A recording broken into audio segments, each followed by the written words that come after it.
Hi, I'm Will O'Neill. I serve on the Newport Beach City Council and have served as mayor of this great city. A city that is actually just one of 482 cities in the state of California. We're located in Orange County, which is one of 57 counties. Every county and every city is unique. And the question that has gotten to a lot of voters, a lot of residents, and certainly a lot of city councils is this: do you trust Sacramento with your land use decisions, or do you trust your city council? This is no idle question. The state of California, through its legislature and its bureaucracies, has over the last few years and years before that started to take over land use decisions that are going to affect your homes, your businesses, your schools, and everything that you understand about your community by making the decisions for us rather than allowing us to make these decisions for ourselves. This is no idle concern. This is the erosion of local control. You want to be able to reach out and talk to the person who can make the decisions at the lowest level. That lowest level is oftentimes your city council.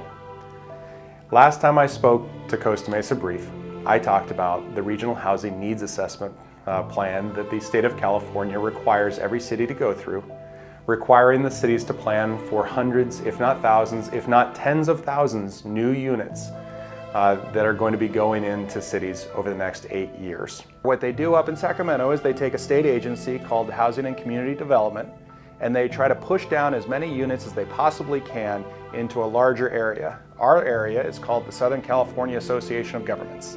That is Los Angeles, Ontario, Ventura, Riverside, San Bernardino, and Orange counties. And they are saying to all of those areas, you need to plan for 1.3 million more housing units in the next 8 years. Now I'd like to talk to you about SB8 and SB9. Last year, the California Legislature passed and Governor Newsom signed 2 pieces of legislation that really dramatically changed the way that cities are allowed to zone and decide land use decisions when it comes to housing. SB8 and SB9 were part of a comprehensive housing package that took away local control. In fact, SB9 in particular now says that single-family zoning in California is no more. In single-family zoning in the state of California, for all 482 cities, we no longer have discretion over what kind of lot splits will happen. In fact, it is what is called ministerial, meaning that if a landowner came in with a single-family zoned parcel, they can go in and split it in 2 and then build duplexes on both parcels. That means land that normally should be just 1 house can now have 4 housing units. And there is almost nothing that your city or your city council can do. This has profound impacts when it comes to city services. Every city council plans for a particular kind of city service. This is one of the reasons we have land use planning in the first place. We would always be trying to look at how much traffic is a development going to create? Do we have sufficient amount of water pipes and sewer pipes to make sure that that new development has the adequate supply it needs? Do we have fire stations located in the right places so that we have a sufficient amount of service? Do we have police service that can adequately handle an influx of new housing? These are questions that need to be analyzed on every project and will continue to be in the aggregate by city councils. But when you take a single-family zoned parcel and say that for every single one of them, you can split it and then turn it into 4 housing units, that is a new capacity of almost 4 times the amount of housing that we anticipate in these single-family zoned houses. And there's nothing we can do about it. So what has been the response?